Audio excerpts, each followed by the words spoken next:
Hey there, the Irrational Skeptic here, and today I'm going to be doing a video uh, going over five major differences between the MBTI and astrology.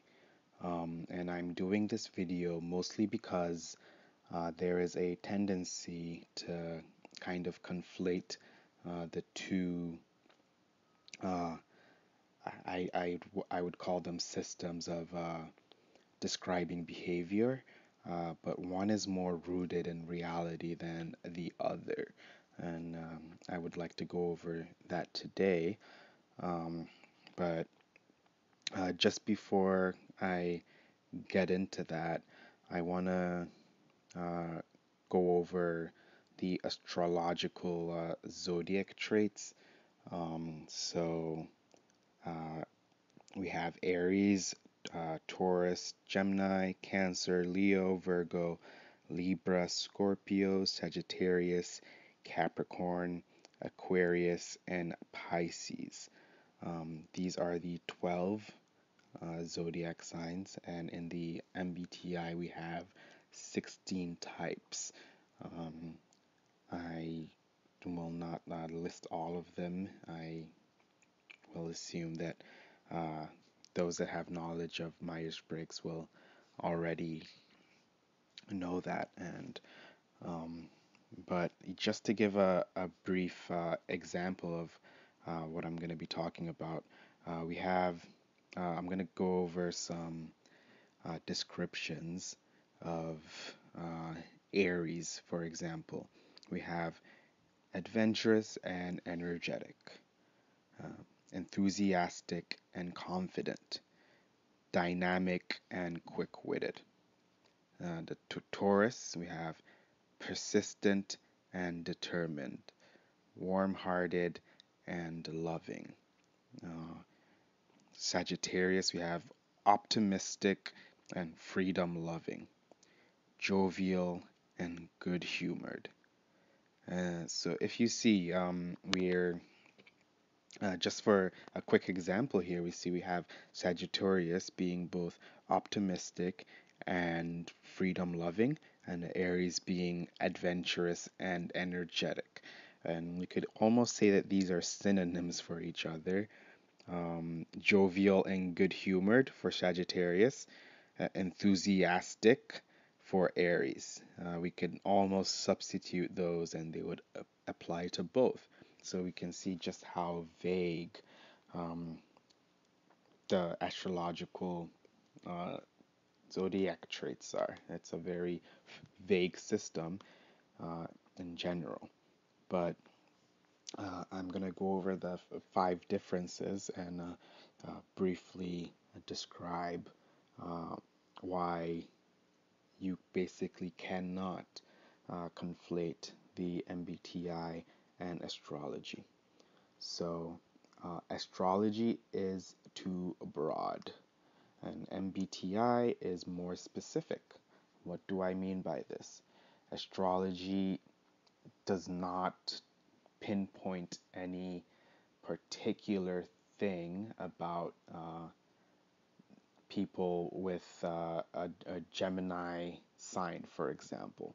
It just throws out a kind of a wide, it casts a very wide net, and a lot of people can fall into that net. And it just so happens that everyone is born at a certain month of the year. So when you have very wide net of words describing your personality, you'll tend to say, "Oh, okay, well that sounds just like me." And funny enough, a lot of um, the traits described are positive.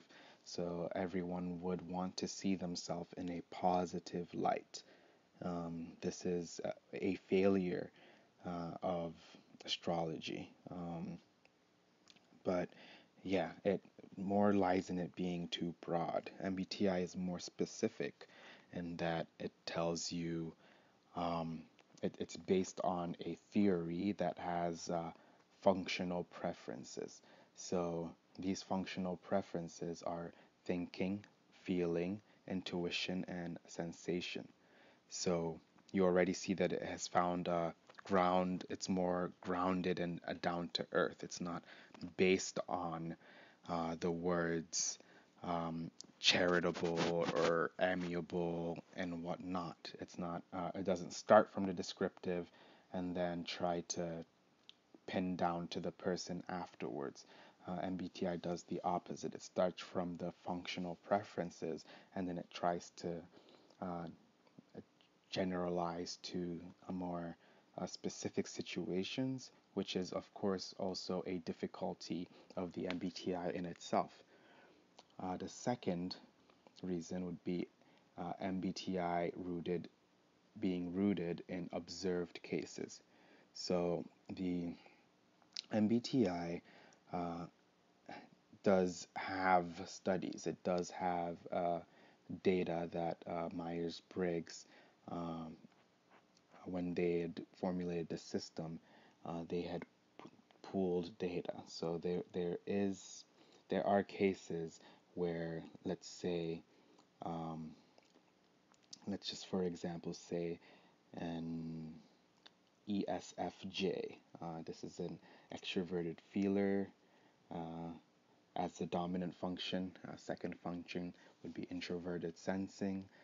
The third function, extroverted intuition, and the last function being introverted thinking. From this, we can make a few predictions about the MBTI, about this type. Uh, so it's which brings me to my third point, the predictive power of the MBTI. So an ESFJ, for example, will not be so attuned to logical systems. And I would have to say this is anecdotal, but I have observed ESFJs, and in their majority, I have seen that mathematics would not come as easily to them, um, or they would be more prone to taking logic leaps. Um, so that is just obviously more anecdotal, but it is also predicted by the um, system itself. Introverted logic has to do with uh, abstractions. So we have a minus 3 equals 4, and an introverted thinker would be more adept at telling you what A is in that case, and it's 7. And we have um, number 4 being uh, the MBTI is better at describing relationships, so it is better at describing the interactions that the types will have with each other, which is actually a very um, interesting aspect of the system. Because with astrology, what we don't really know, let's say a Gemini interacting with a Cancer, there's nothing in the system that can strictly tell you how they will be interacting with each other. There's nothing inherent about it that will say that, unless maybe there may be more people that are into mysticism that may try to project onto maybe the sign's inherent qualities, um, but it doesn't hold much water uh, through the system itself. Those are more open to individual interpretation, and it might be more of a spiritual exercise, uh, more so than one we can talk about objectively. Um, and so, I guess an example I could give of the description of relationships would be an interaction between an INTP and an ESFJ. The INTP is uh, focused on uh, introverted thinking and extroverted intuition as an auxiliary function, while the ESFJ is focused on extroverted feeling and introverted sensing as an auxiliary function. Uh, they both will be able to communicate, but they would a lot of times seem to be talking past each other. The ESFJ is more likely to invigorate the INTP by focusing a little too much on uh, being cordial or um, rising up emotions in the environment, um, making jokes or constantly laughing uh, and such. The INTP, on the other hand, will be more focused on whether something makes sense logically. They're very logically minded, and they'll also be focused on ideas. They have extroverted intuition as an auxiliary, so they will be more focused on how one idea connects to another. So they live a lot more abstractly, while the ESFJ is a lot more grounded in reality. So if you can imagine uh, them interacting, you can kind of see them going a little bit parallel to each other. Though, of course, I will note that these relationships try to tell us how to build each other up as well. It's not to be taken as saying one style of living is a better objectively than the other. It is just for people to notice that we are actually fixated on different things during conversations, and help us not talk past each other as much as we would like to. Um, and number five is that uh, MBTI is more nuanced in that there is a underlying system which is not rooted in dogma. And yeah, that is my last point. And I will say this more speaks to the point of astrology uh, actually trying to categorize people majorly by when they were born. This is uh, this is the dogmatic aspect, and that its own underlying assumption is that if you're born between certain dates, then the stars in the heavens are at particular positions in the sky, then they will affect your personality up until the extent that you will have these characteristics no matter what if you're born between these dates. The MBTI makes no such claims. Carl Jung, who is the formulator of the functions, uh, also did not make such a case. He was more in line with it being both a mixture of nature, being you are born with it, and nurture as well. So it could also, where you were born and when you were born, could also have an effect on your expression of the types. Um, so the underlying system of each, uh, one has more objective scientific basis than the other.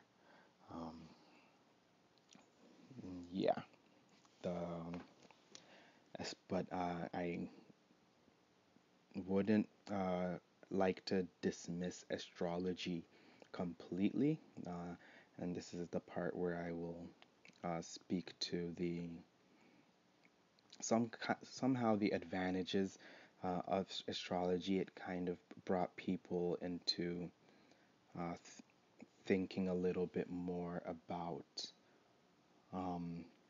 personality differently. So it people were, if you can imagine, people were actually at a point in time they had to classify how the world worked, and they saw that people behaved in different ways.